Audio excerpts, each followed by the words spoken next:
In Nazi Germany, standing up for what you believe in could get you killed. Literally. Speak out against the regime and you disappear into the night. Your family would never see you again. That was the reality of living under Hitler's totalitarian state. Most people stayed silent. They had families to protect. They were afraid. They rationalized their inaction. And who could blame them? Resistance seemed futile. The Nazi regime appeared all-powerful. But there was a group of ordinary Germans, students really, who couldn't stay silent. Despite the impossible odds, despite knowing the consequences, they chose to resist. They used the only weapon they had, ideas. They called themselves the White Rose. And their story is one of the most inspiring and tragic chapters of World War II. This is their story. To understand why the White Rose was so extraordinary, you need to understand what Nazi Germany was actually like. By the early 1940s, Adolf Hitler had transformed Germany into a totalitarian nightmare. The Nazi regime controlled every aspect of life. Schools taught Nazi ideology. Youth groups indoctrinated children. The government censored newspapers, radio, and all public discourse. There was no free press, no free speech, no freedom of thought. And then there was the Gestapo, the secret police. The Gestapo had informants everywhere, in your neighborhood, in your workplace, sometimes even in your own family. If you were suspected of disloyalty, you'd be arrested. You'd disappear into a prison or concentration camp. Your neighbors might hear rumors, but officially, you'd simply vanished. The regime was brutal. The Nazis weren't just authoritarian, they were actively committing atrocities. By the early 1940s, the Holocaust was in full swing. The Nazis were murdering millions of Jews, Roma, disabled people, political prisoners, and anyone else deemed undesirable. But most of this happened away from the public eye. Many Germans didn't know the full extent, and those who suspected stayed silent. For ordinary Germans, resistance seemed impossible, and it was dangerous. Speaking out meant death, not just for you, but potentially for your family. Torture, imprisonment, execution, these were real consequences. So most people complied. They attended Nazi rallies. They saluted. They repeated the propaganda. They looked away from the violence. They told themselves there was nothing they could do. But some people couldn't live with that compromise. A handful of Germans, university students mostly, decided that silence was complicity. They decided that moral conviction was more important than safety. These were ordinary people, not professional revolutionaries, not career soldiers, just students who realized that their country was committing unspeakable evil, and they couldn't remain silent. At the center of this story are two siblings, Hans Scholl and his younger sister, Sophie. Hans was born in 1922. He grew up during the rise of the Nazi Party. Like all German boys his age, he was enrolled in the Hitler Youth, a mandatory program designed to indoctrinate young Germans into Nazi ideology. The Hitler Youth taught militarism, obedience, and anti-Semitism. Children were trained to be loyal to Hitler above all else. Hans participated in the Hitler Youth, but he was also intelligent and curious. As he grew older, he began to question what he was being taught. He read banned books, he listened to forbidden music, he saw contradictions between Nazi propaganda and reality. Sophie was born in 1921. She was more openly skeptical than Hans. Their family, particularly their mother, Magdalene, and their father, Robert, encouraged independent thinking. Their mother was deeply religious, and she taught her children to think morally. Their father was openly critical of the Nazi regime. In a Nazi Germany, this was dangerous. But the Scholls prioritized conscience over compliance. Hans served in the German army, the Wehrmacht. This was mandatory for German men. But his time in the military only strengthened his conviction that Nazism was evil. He saw the brutality of the regime. He saw the consequences of Hitler's wars. By 1942, both Hans and Sophie were university students in Munich. They were studying in an environment where ideas were still being exchanged, even under Nazi control. At the university, they met other students who shared their doubts and their moral convictions, and together they decided to act. In the spring of 1942, Hans Scholl and his friends started meeting secretly.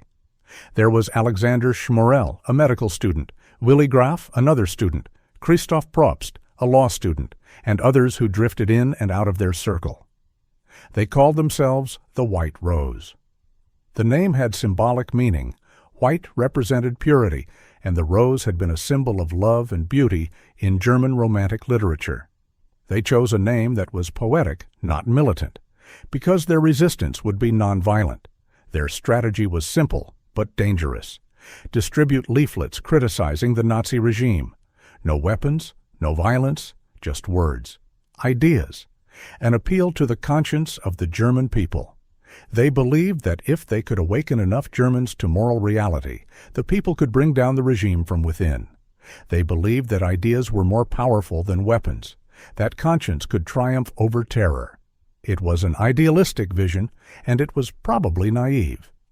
But it came from a place of deep moral conviction.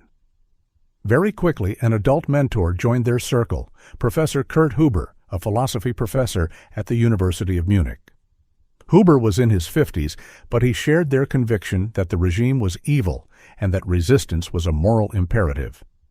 He helped guide the group intellectually and strategically. The White Rose remained very small, never more than a handful of core members. But they were connected to a broader underground network of sympathetic people who could help distribute their messages. Their plan was to print leaflets criticizing the Nazi regime and its war. They would mail them to addresses from phone directories. They would leave them in public places.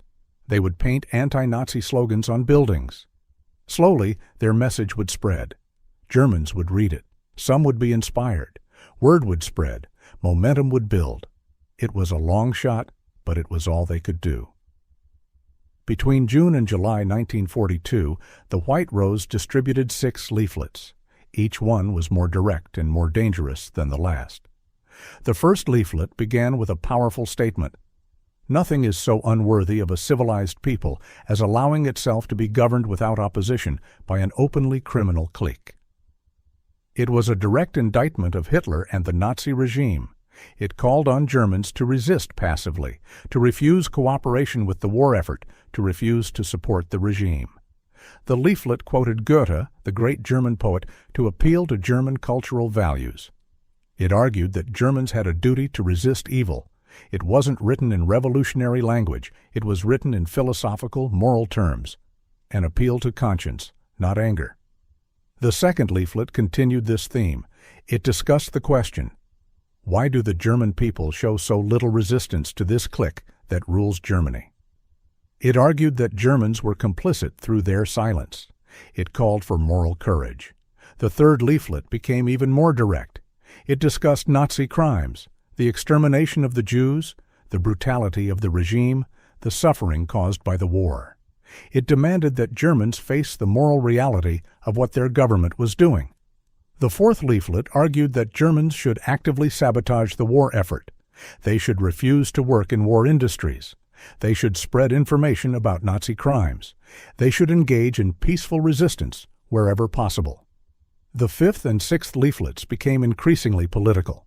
They discussed what a post-Nazi Germany should look like. They appealed to different groups, Catholics, workers, intellectuals, to join in resistance.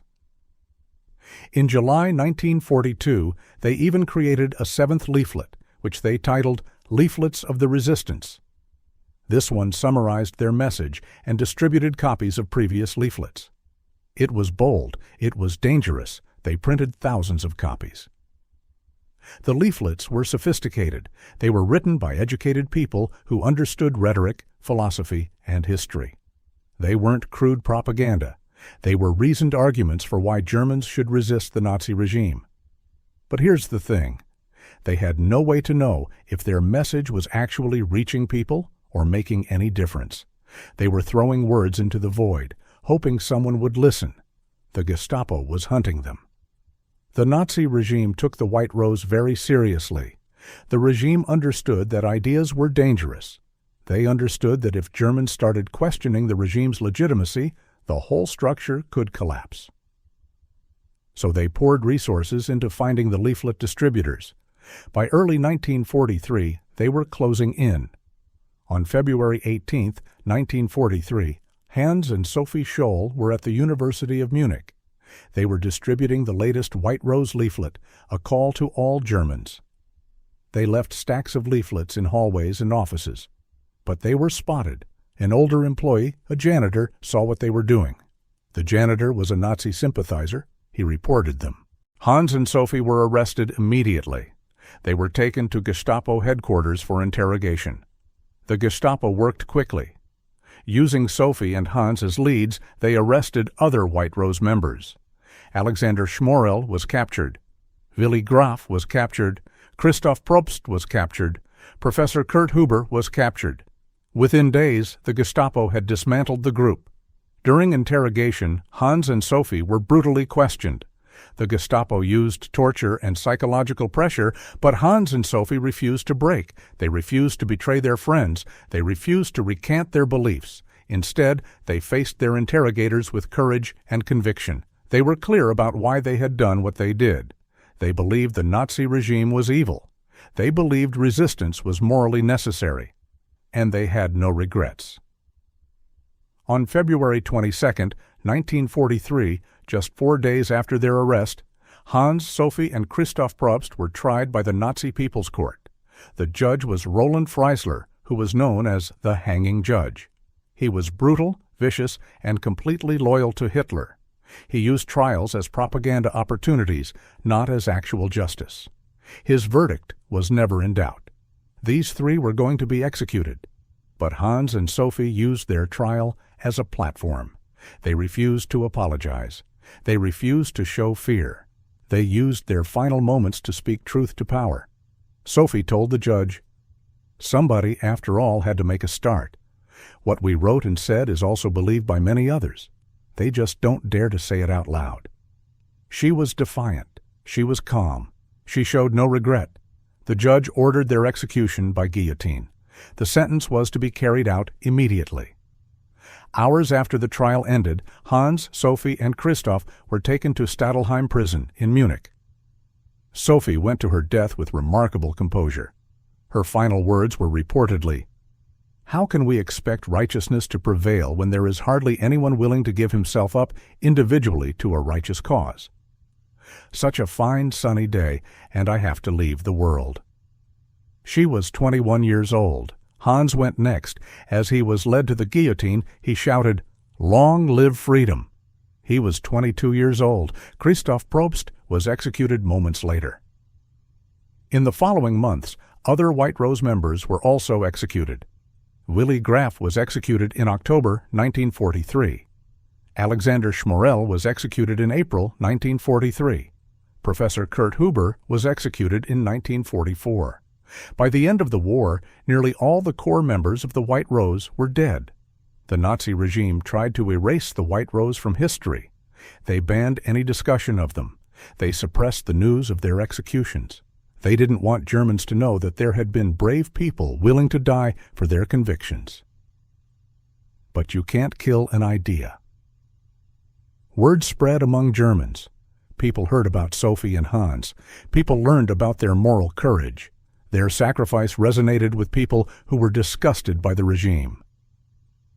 After the war, as Germany came to terms with its Nazi past, the White Rose's story was rediscovered. It was celebrated in West Germany. East Germany, under Soviet control, downplayed their story for decades because they didn't want to celebrate anti-authoritarian resistance. But eventually, the White Rose was recognized internationally as heroes of the German resistance. Today, the University of Munich has a memorial to them. Their names are carved into stone. Thousands of students walk past their memorial every year. Their story is taught in schools across Germany and around the world. Sophie and Hans Scholl are remembered as symbols of moral courage in the face of overwhelming evil. Why does the story of the White Rose still matter today, more than 80 years later? Because it teaches us something fundamental about human courage and moral conviction. The White Rose proves that one person, or a small group of people, can make a difference. They didn't have weapons. They didn't have an army. They didn't have political power. They had nothing but their conscience and their words. Their mission might have seemed futile.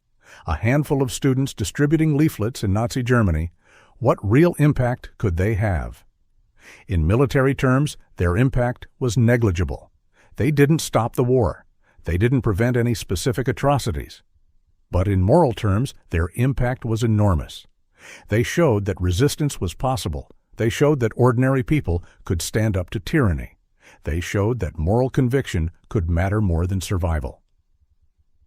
In their time, very few people heard their message, but their sacrifice was remembered, and that memory has inspired countless people since. Artists, activists, resistors, and ordinary people have drawn strength from their example. Sophie and Hans Scholl remind us that silence in the face of evil is complicity, that moral courage matters, that we all have a choice about whether to accept injustice or to resist it. Their story is a call to conscience. It's a reminder that we all have agency. We all have the power to choose what we believe is right. And sometimes that choice costs everything. The White Rose were ordinary students who became extraordinary heroes. They sacrificed their lives for their convictions. They believed that ideas and conscience were more powerful than terror and brutality. And they were right. Their legacy lives on. Sophie and Hans Scholl are remembered as symbols of moral courage. Their story continues to inspire people around the world to stand up for what's right, no matter the cost. If you found their story as inspiring and moving as I do, please subscribe to the channel for more tales of ordinary people who did extraordinary things during World War II. Hit the notification bell so you don't miss our next video. Thank you for watching, and I'll see you next time.